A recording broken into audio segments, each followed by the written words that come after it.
5 अगस्त MHT CET shift 2। सो 90 plus percentile के लिए आपको कितने मार्क्स लगेंगे? 90 प्लस परसेंटाइल के लिए आपको इस शिफ्ट में 92 से 98 मार्क्स के बीच में अगर आपके आ रहे हैं तो आपका 90 प्लस परसेंटाइल बनने के बहुत बहुत चांसेस है। पूछो क्यों? Because paper was moderate level. Shift 1 का पेपर बहुत ईजी था, शिफ्ट 2 का पेपर मॉडरेट था। Hello guys, welcome back to CS। और ऑलरेडी आज फर्स्ट डे है पेपर MHT CET का। सो शिफ्ट 1 के ऊपर हमने ऑलरेडी वीडियो बना चुके हैं। रिएक्शन 90 प्लस परसेंटाइल के लिए कितने मार्क्स लगेंगे, पेपर कैसा था, इजी था, टफ था, सब कुछ बताया उस वीडियो में। और अब बात करते हैं पेपर 2 की, मतलब शिफ्ट 2 की। सो शिफ्ट 2 में कैसा पेपर था? शिफ्ट 2 का पेपर मॉडरेट लेवल का था, tougher than this shift 1। Shift 1 से बहुत टफ था पेपर। और अगर उसके सब्जेक्ट वाइज बात की जाए तो सबसे पहले केमिस्ट्री लेते हैं। केमिस्ट्री इजीएस्ट साइड पे था। केमिस्ट्री पेपर 1 के मुकाबले भी इजी था इस पेपर में। सो केमिस्ट्री में कौन कौन से क्वेश्चन आए थे, जैसे कोऑर्डिनेशन नंबर बता दो FCC का, मोलर मास बताओ सॉल्यूशन के फॉर्मूले के हिसाब से, और इनोट की वैल्यू निकालनी है, इजी है।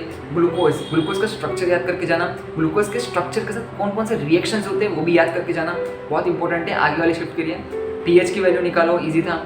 मोनोमर्स यूज्ड इन पॉलीमर्स, ये मस्त मतलब बेस्ट क्वेश्चन बनता है। अगर आपको पॉलीमर से कोई क्वेश्चन पूछना हो ना तो उसके यूजेस के ऊपर क्वेश्चन पूछ लेंगे, या फिर कौन से मोनोमर यूज हुए इस पॉलीमर को बनाने में। और ये हर एक शिफ्ट में आपको ये क्वेश्चन मिलेगा ही, या फिर यूजेस मिलेंगे, या फिर मोनोमर्स कौन से यूज हुए, या फिर कोई ना एक रिएक्शन मिल जाएगी जो उस पॉलीमर को बनाने में कौन सी रिएक्शन लगती है वो वाली। ये होगा पॉलीमर्स का। फिर आया था IUPAC नेमिंग के ऊपर, और फिर अपना नेम रिएक्शन, ऑर्गेनिक में नेम रिएक्शन के ऊपर आया फिंकलस्टीन रिएक्शन। सो क्या होता है नेम रिएक्शन, आप करके जाओ, आपको पेपर में कोई ना कोई क्वेश्चन तो मिलेगा ही नेम रिएक्शन के ऊपर। मोस्ट इंपॉर्टेंट है ऑर्गेनिक केमिस्ट्री का नेम रिएक्शंस। और अमाइन के ऊपर टेस्टिंग रिएक्शंस आ गए थे, और यही थे कुछ क्वेश्चंस। और अगर मैं रेट करूँ तो chemistry was the easiest one in this shift. So बात करते हैं फिजिक्स की, तो फिजिक्स वॉज लेंथी, बहुत सारे ज़्यादा कॉन्सेप्चुअल क्वेश्चन पूछे गए थे। आप डायरेक्ट फॉर्मूला लगा के सॉल्व नहीं कर पाओगे, आपको थोड़ा बहुत टाइम लेकर सोचना पड़ेगा। सो फिजिक्स में कैसे क्वेश्चन आए? फिजिक्स में है radial acceleration divide by tangential acceleration का रेशियो क्या हो सकता है, रोटेशन से क्वेश्चन है ये। फिर आए capacitor. Capacitor is the most important topic, मतलब CET का फेवरेट टॉपिक है। एक ना एक क्वेश्चन तो आपको कैपेसिटर पे मिलेगा ही मिलेगा। इस बार कैपेसिटर में क्या आ सकता है, C इक्विवेलेंट निकालो, या फिर C = KA/ε/D होता है, फॉर्मूला है, याद कर रखना वो भी। फिर आया था एनर्जी। एनर्जी क्या होती है? -13.6 Z²/n², उसका रेशियो निकालो, बहुत ईजी है। उसके बाद क्वेश्चन आया सेल्फ इंडक्टेंस के ऊपर। उसके बाद सोलेनॉइड का है, सोलेनॉइड का तो सबको याद ही होगा, μ0 Ni होता है। सो उसके बाद आया photo electric effect. Photo electric effect भी बहुत इंपॉर्टेंट है, क्योंकि अगर उस चैप्टर से क्वेश्चन पूछा जाए ना तो फोटो इलेक्ट्रिक इफेक्ट ही एकदम अच्छा टॉपिक है जिस पर क्वेश्चन पूछ सकते हैं, क्योंकि उसमें काइनेटिक एनर्जी भी आ जाती है, सब कुछ आ जाता है। और फोटो इलेक्ट्रिक इफेक्ट करके जाना। उसके बाद आया रे ऑप्टिक्स। रे ऑप्टिक्स से आपको 2 क्वेश्चन मिले गए थे रे ऑप्टिक्स से। So ray optics is formula based chapter और बहुत कॉन्सेप्चुअल भी चैप्टर है, समझ सकता हूँ। मेरा भी रे ऑप्टिक्स बहुत वीक था मेरे टाइम पे। सो मैं पूरा ब्लैंक करके गया था, रे ऑप्टिक्स करके ही नहीं गया था। सो मैं फिजिक्स को ओवरऑल क्या रेट दूंगा? Physics was tricky, conceptual based, lengthy, और फिजिक्स को मॉडरेट लेवल पे बोलूँगा इस पेपर में। और बात करते हैं मैथ्स की ओर। मैथ्स हमेशा की तरह लेंथी ही आता है, CET का पेपर हो या JEE मेंस का पेपर हो, मैथ्स को लेंथी ही आना है। सो मैथ्स में इस बार क्वेश्चन कैसा है, इन्वर्स निकालो, या फिर क्यूब रूट ऑफ यूनिटी ω³ 1 होता है, 1 + ω + ω² 0 होता है, ईजी है वो। फिर आया था order of differential equation. Order करके जाना, ऑर्डर आते ही डिफरेंशियल इक्वेशन गिवन होगी, ऑर्डर और डिग्री क्या है पूछते ही, बेसिक है वो, सबसे बेसिक होगा डिफरेंशियल इक्वेशन का। LPP पे क्वेश्चन थे एक, maxima minima, application of derivatives, differentiate करो, = 0 रखो, ग्रेटर डबल डिफरेंशिएट करो, अगर पॉजिटिव है तो फिर ऐसा ग्राफ मिनिमा बनेगा, एकदम ईजी है वो, करके जाना। फिर आया कंटिन्यूटी। कंटिन्यूटी के 2 क्वेश्चन देखे गए।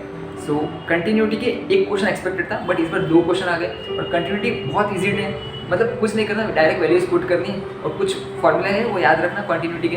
कंटिन्यूटी आप कर सकते हो, एकदम ईजी है। बात करते हैं ट्रिग्नोमेट्री की। ट्रिग्नोमेट्री से 4 क्वेश्चन पूछे गए, अनएक्सपेक्टेड था ट्रिग्नोमेट्री से इतने क्वेश्चन आने के, बट ट्रिग्नोमेट्री से 4 क्वेश्चन पूछे गए, और बच्चों को ट्रिग्नोमेट्री के फॉर्मूले याद नहीं रहते। सो ट्रिग्नोमेट्री बहुत टफर साइड। वेक्टर्स, और वेक्टर्स के 3 क्वेश्चन आए। वेक्टर्स बहुत इंपॉर्टेंट है, करके जाओ, वेक्टर्स आपको मार्क्स दिलाएगा। वेक्टर्स कुछ नहीं करेगा, सीधा गिफ्ट में मार्क्स देगा, फॉर्मूला पुट करो, मार्क्स लो वेक्टर्स में। और वेक्टर्स में थोड़ा सोचना भी पड़ता है, नॉर्मल कैसे बनेगी, परपेंडिकुलर होगा, प्लेन के परपेंडिकुलर नॉर्मल होगी, वो सब सोचना पड़ता है, थोड़ा सोचो उसके बारे में, प्लेन वेक्टर्स के बारे में।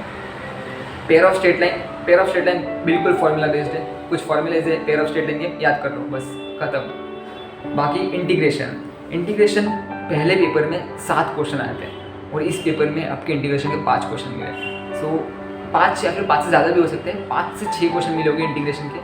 सो इंटीग्रेशन के बहुत सारे क्वेश्चन पूछे जा रहे हैं। अब इंटीग्रेशन में क्या क्या आता है? Definite integration, indefinite integration, application of integration. So ये 3 टॉपिक है। एप्लीकेशन मतलब area under the curve. So integration से टोटल मिला के आपको 6 से 7 क्वेश्चन पूछे जाते हैं हर शिफ्ट में। सो अगर आपका इंटीग्रेशन थोड़ा सा वीक है और आप चाहते हो थोड़ा मार्क्स बढ़ाना मैथ्स में, तो इंटीग्रेशन कर सकते हो, बट इंटीग्रेशन थोड़ा सा टफ है, संभाल के करना। सो बस यही था आज का paper review. Maths lengthy and tougher side, physics was moderate side and lengthy and conceptual based, और chemistry is the most easiest. And इस बार आपके एमएसटी सीईटी के शिफ्ट में कितने मार्क्स एक्सपेक्टेड है जिससे आपके 90+ परसेंटाइल बन जाए? सो 92 से 98 के बीच में अगर आपके मार्क्स आ जाए ना, तो आपके 90+ परसेंटाइल इजीली बन सकती है। याद रखना 92 से 98। सो यही है आज का paper review. So thanks for watching. ऐसे ही आगे आगे नेक्स्ट शिफ्ट के पेपर रिव्यूज़ आते रहेंगे। सो अगर आप चैनल पर नए हो तो stay subscribe to the channel. Video पसंद आए तो लाइक करके जाना। चलो मिलते हैं, बाय बाय नेक्स्ट वीडियो में।